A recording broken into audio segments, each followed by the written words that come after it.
palabra de Dios, no os conforméis a este siglo, sino transformaos por medio de la renovación de vuestro entendimiento, para que comprobéis cuál sea la buena voluntad de Dios, agradable y perfecta.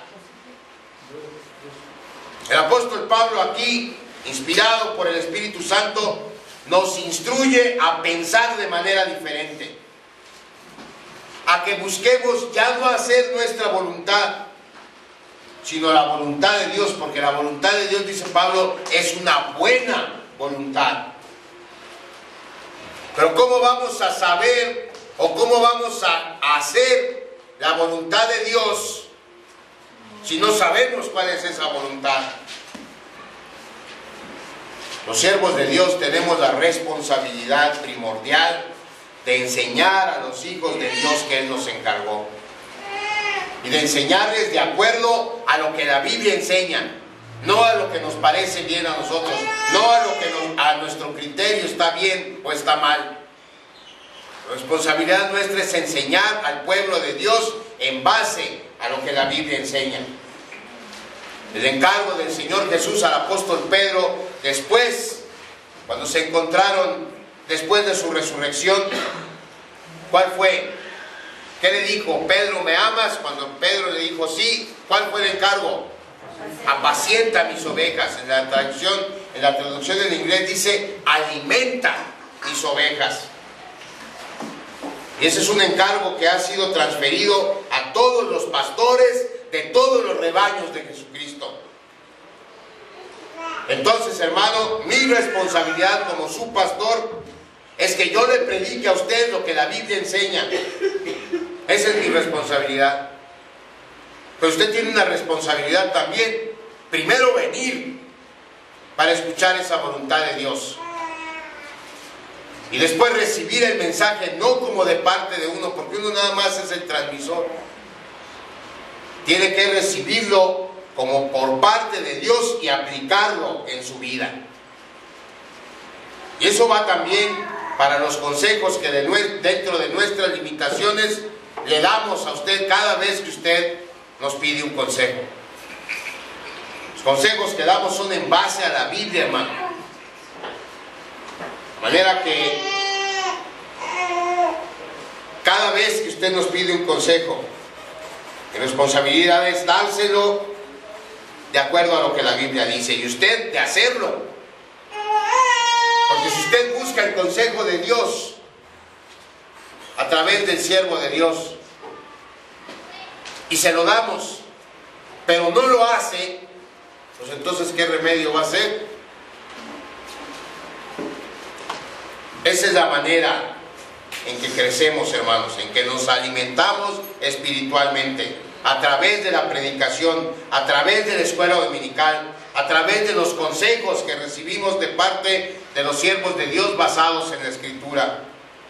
Pero también crecemos en base a las enseñanzas de nuestros padres, cuando tenemos la bendición de crecer en un hogar cristiano. Cuando un hijo le pide consejo a un padre cristiano, el padre tiene la obligación de dárselo de acuerdo a lo que la Biblia dice. Y el hijo tiene la obligación de hacerlo, porque es lo que la Biblia enseña. Y sabemos que la Biblia es la palabra de Dios. Pero aquí viene la pregunta. Si no estudiamos la Biblia, ¿qué consejo vamos a dar? El alimento físico es indispensable. ¿Y lo tomamos todos los días o no? Bueno, el alimento espiritual es todavía más indispensable, todavía más vital para nosotros. De manera que si queremos crecer espiritualmente, tenemos que desarrollar el hábito de estudiar la Biblia todos los días, de escuchar las predicaciones de la palabra de Dios, de aplicarlas a nuestra vida. En segundo lugar, debemos tener el hábito de orar. En los cultos de los jueves empezamos a estudiar la oración con la que el Señor Jesús enseñó a orar a sus discípulos. Y hemos dicho, el Señor Jesús les enseñó el Padre Nuestro porque esa es la manera en que él oraba. Los discípulos le pidieron al Señor Jesús: enséñanos a orar. Y él les dice: cuando oren, oren así. Y a partir del versículo 9 de Mateo 6, él les dice cómo. Y les dice cómo porque así es como él oraba. De manera que no hay mejor manera de orar, hermano, que siguiendo el modelo de la oración del Señor. Si atendemos a ese modelo, podemos ver fácilmente que las prioridades de nuestra oración, fíjese bien, la prioridad por la que usted y yo debemos orar no son nuestras necesidades. Las prioridades, de acuerdo a la oración modelo, tienen que ver con el reino de Dios más que con nuestras necesidades. Vean qué dice la Biblia. Vamos a Mateo 6, a partir del versículo 9.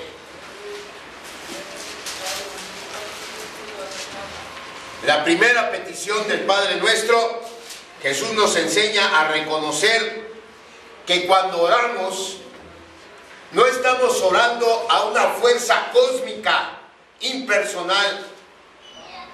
No estamos hablando solamente a un ser que está alejado a miles de años luz de nosotros.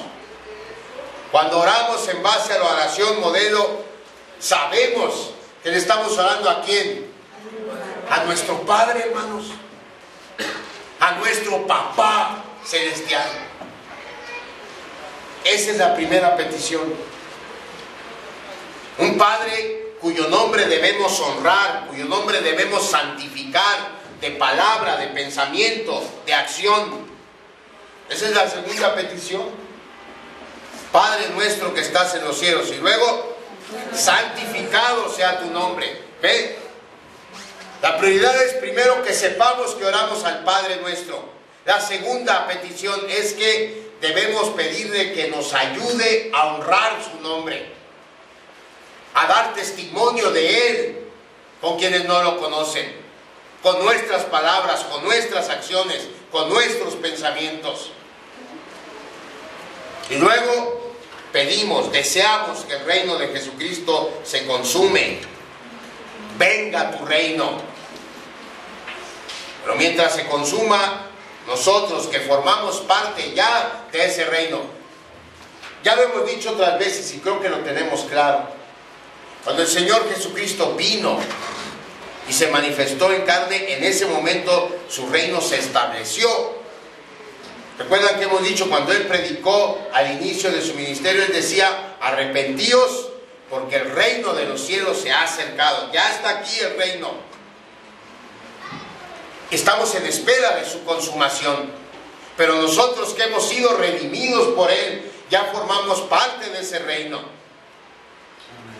Entonces, nosotros en lo que se consume el reino, tenemos que hacer visible el reino de Jesucristo.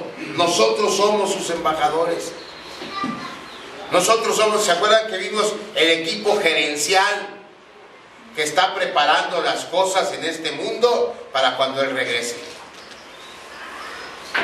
Cuando oramos venga tu reino, le pedimos a Dios que nos ayude a testificar de nuestra ciudadanía celestial.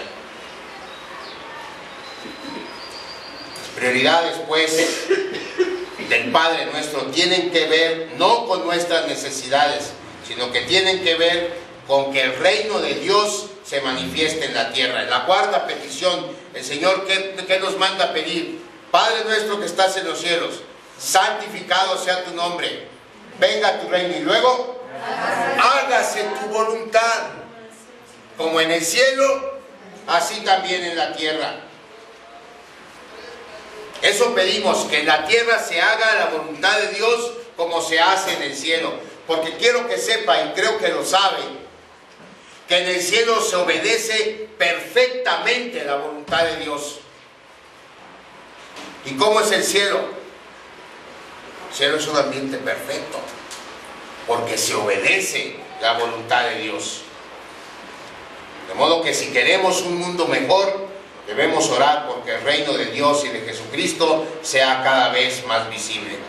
Así, hermanos, es como el Señor quiere que oremos. teniendo como prioridad el reino de Dios. Esa es la manera, no como hay oraciones luego que nos encontramos en la red. Le voy a leer una que sería cómica si no fuera tan trágica. Y esta oración anda circulando y hay muchas personas, cristianos, que la repiten. Mire, dice así, se la voy a leer textualmente. Dios tiene cosas asombrosas guardadas para ti. Y luego entre paréntesis, esta es una oración fuerte. Las estrellas no luchan para brillar, los ríos no luchan para fluir, y tú nunca tendrás que luchar para sobresalir en la vida, porque tú mereces lo mejor. Aférrate a tus sueños y ellos estarán bien contigo. Amén. Los ojos que leen este mensaje no verán el mal. La mano que envía este mensaje a otros no trabajará en vano. La boca que dice amén a esta oración reirá por siempre, permanecerá en el amor de Dios. Buenos días, dice aquí. Tu sueño no morirá, tus planes no fallarán, tu destino no será abortado y el deseo de tu corazón será concedido en el nombre de Jesús.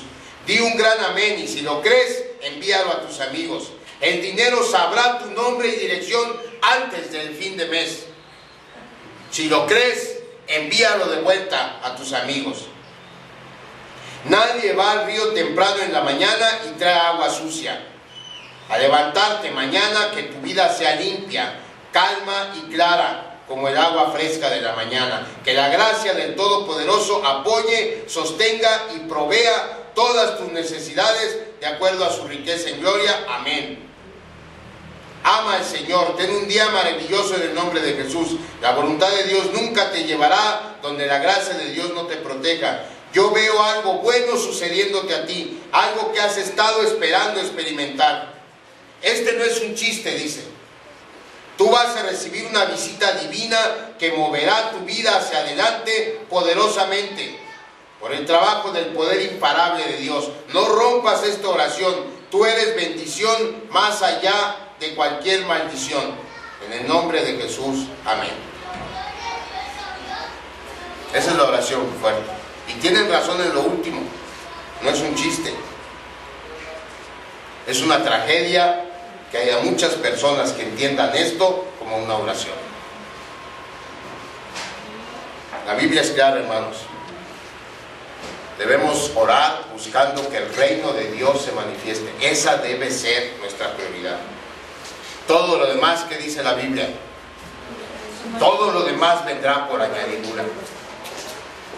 Nuestra prioridad debe ser que Dios nos permita manifestar el reino de Dios a quienes no lo conocen. Y todo lo